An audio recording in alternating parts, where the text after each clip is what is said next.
नमस्कार, अजून एका नवीन व्हिडिओमध्ये तुमच्या सगळ्यांचे मनापासून स्वागत आहे। तर आपला आजचा व्हिडिओ ना खूपच स्पेशल आहे। स्पेशल ह्याच्यासाठी की आपल्याला ना बऱ्याच ताईंच्या कमेंट होते की तुम्ही ओटीजी कसा वापरता, ह्याच्यावर एक काही डिटेल व्हिडिओ बनवा। या व्हिडिओमध्ये मी तुम्हाला ना मी कोणता ओटीजी वापरते, तो किती लिटरचा आहे, तो मला किती रुपयाला बसला ना, हे सर्व तुम्हाला मी सांगणार आहे। आणि हो, तुम्हाला ना मी ह्या ओटीजी मध्ये ना थोड्याशा रेसिपी बनवून दाखवणार आहे आणि त्याच्यासाठी ना तुम्ही व्हिडिओ शेवटपर्यंत नक्की बघा। चला तर मग आपण आता व्हिडिओला सुरुवात करूया।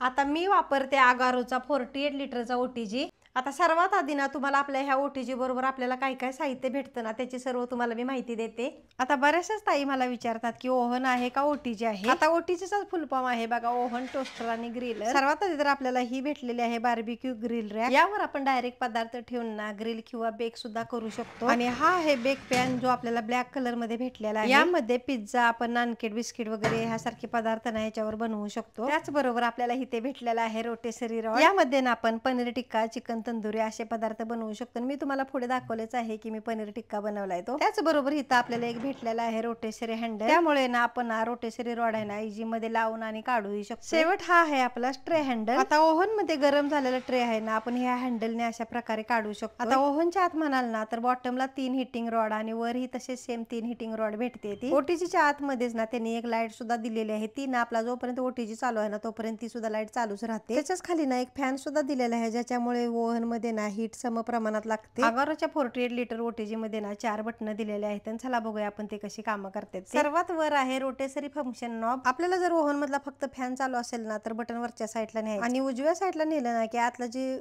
रॉड आहे ना ते रोटेट व्हायला सुरुवात होते। फॅन आणि रोटेसरी रॉड दोन्ही ऑप्शन पाहिजे असेल ना तर बटनाला खालच्या साईडला आणायचं। आणि 2 नंबरचा नॉब आहे ना, तो आहे टेम्परेचर साठी। प्रत्येक पदार्थासाठी ना वेगवेगळं टेम्परेचर असतं, त्यानुसार इथं आपण सेट करू शकतो। या ओव्हनचं टेम्परेचर आपण जास्तीत जास्त 250 डिग्री सेल्सिअस ठेवू शकतो। तिसरं जे बटन आहे ना त्या बटनाने आपण हिटिंग रॉड सिलेक्ट करू शकतो। हा जो पहिला ऑप्शन आहे ना त्याने आपण वरची रॉड हिटिंग करू शकतो। 2 नंबरच्या ऑप्शन ना फक्त खालचीच रॉड हिटिंग होते, तर तिसऱ्या ऑप्शन ना दोन्ही रॉड हिटिंग होते। हा शेवटचा जो नॉब आहे ना तो आपला टायमर सेट करण्यासाठी आहे। या बटनामध्ये ना आपण 120 मिनिटापर्यंत टायमर सेट करू शकतो। आणि ही जी खाली लाईट आहे ना ती लाईट इंडिकेटर आहे, जो आपण ओव्हन चालू करतो ना तेव्हा ती लाईट चालू होते आणि जोपर्यंत ओव्हन चालू आहे तोपर्यंत ती चालूच राहते। या ओव्हनच्या बाजूला ना एअर वेंट आहे, म्हणूनच ना हा ओटीजी ना भिंतीला लागून ठेवायचा नाही। चला तर मग तुम्हाला मी ना ह्यामध्ये रेसिपी बनवून दाखवते। आणि सर्वात आधी बनवणार आहे मी मावा केक। यासाठी जे जे इंग्रेडिएंट्स लागणार आहेत ना ते तुम्हाला आपल्या डिस्क्रिप्शन बॉक्स मध्ये मिळतील। आणि आपल्याला कोणताही पदार्थ जर ओव्हन मध्ये बनवायचा असेल ना तर ओव्हन आधी प्रीहीट करावाच लागतो। आता इथे केकचं बेटर बनवपर्यंत ना मी इथं ओव्हनला प्रीहीटिंगला ठेवते। आणि बेकिंग साठी इथं मी कोणकोणते ऑप्शन निवडलेत ना ते तुम्ही इथं बघू शकता। ओव्हन प्रीहीट होतोय तोपर्यंतच ना मी इथे आपले ड्राय इंग्रेडिएंट्स मिक्स करून घेते। या सगळ्याची ना लिस्ट तुम्हाला आपल्या डिस्क्रिप्शन बॉक्स मध्ये मिळेल। आता आपल्याला ना बऱ्याच ताईंची डिमांड होती की ताई मावा केकची रेसिपी दाखवा, आणि हा मावा केक ओटीजी मध्ये कसा बेक होतोय ना हे तुम्हाला आपल्या व्हिडिओ मध्ये दिसेल। या केकच्या बेटरवर ना वरून थोडेसे मी मावा आणि थोडेसे बदाम टाकलेले गार्निशिंग साठी। तर इथे आपला ओव्हन ना प्रीहीट झालेला आहे, तर हे आपण ठेवूया बेक करायला। आता हा केक आहे ना 180 सेल्सिअस वर 20 मिनिटासाठी मी बेक करायला ठेवला आहे। आणि बेक करण्यासाठी ना मी फक्त खायची रॉड हीट केलेली आहे। या ओव्हन मध्ये आपल्याला heat resistant tempered glass window मिळते। यामुळे ना आज जी लाईट आहे ना त्याच्यामध्ये आज जो पदार्थ बेक होतोय ना तो आपण स्पष्टपणे बघू शकतो।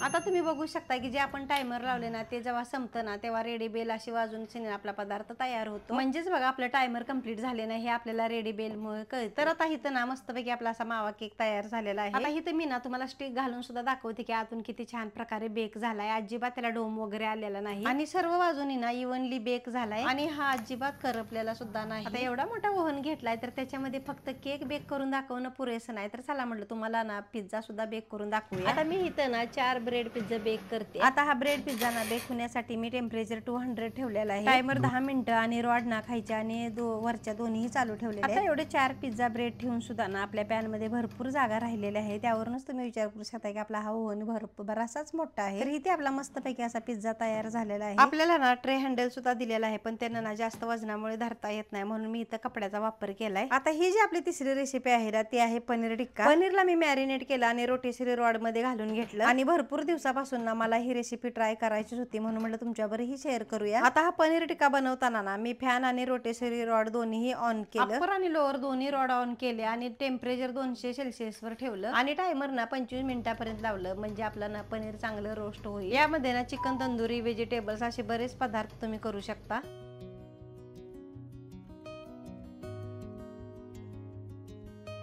आता बघता बघता इथं आपला ना पनीर टिक्का मस्तपैकी तयार झालेला आहे। त्याला ना मी रोटेशरी हँडलच्या साहाय्याने बाहेर काढते। आता हा ओव्हन ना वापरायला अगदी सोपा आहे, मी सुद्धा ना जसा जसा ह्याला वापरल ना तसं मला ह्याची सर्व माहिती होईल। आता ओव्हन मध्ये फक्त बेकच नाही तर असे ना वेगवेगळे बरेचसेच पदार्थ आपण बनवू शकतोय। आता हा ओव्हन ना माझ्यासाठी तर माझ्या किचन मध्ये खूपच फायदेशीर आहे। आपण ना मुलांसाठी बिस्किट वगैरे असे बरेचसेच पदार्थ ह्याच्यात करू शकतो। मी तुमच्या बरोबर ना ह्याच्या पुढे ना नक्की शेअर करेन। या ओटीजी मध्ये नवीन नवीन रेसिपी बनवणं ना मी तर खूपच एन्जॉय करते। मी हा ओटीजी ना अमेझॉन वरून 8,999 रुपयामध्ये घेतलेला आहे। तुम्हाला पण जर हा परचेस करायचा असेल तर मी ह्याची लिंक आपल्या डिस्क्रिप्शन बॉक्स मध्ये देते, तिथे जाऊन तुम्ही नक्की चेकआउट करू शकता। आता एवढ्या रेसिपी करणार तर जरा ओव्हन खराब तर होणार, तर चला तुम्हाला क्लिनिंगचं सुद्धा दाखवते। ह्याचं क्लिनिंग करणं ना अगदी सोपं आहे। आता बाकीच्या ज्या एक्सेसरी आहेत ना ते नॉर्मल आपण जशी बाकीची भांडी घासतो ना तसे तुम्ही साफ करू शकताय, पण हे आहे ना आतनं फक्त कपड्याने असं साफ करून घ्यायचं, ते सुद्धा ना ओव्हन पूर्ण थंड असताना साफ करायचं। या ओटीजीचं पॉवर कंजप्शन म्हणाल तर 2000 वॉट आणि ऑपरेटिंग व्होल्टेज 230 वोल्ट 50 हर्ट्ज आणि या ओव्हनची आपल्याला ना 1 इयर्स मॅन्युफॅक्चरिंग वॉरंटी मिळते। चला तर मग पटकन एक व्हिडिओला लाईक करा, भेटूया पुढच्या व्लॉग मध्ये। धन्यवाद।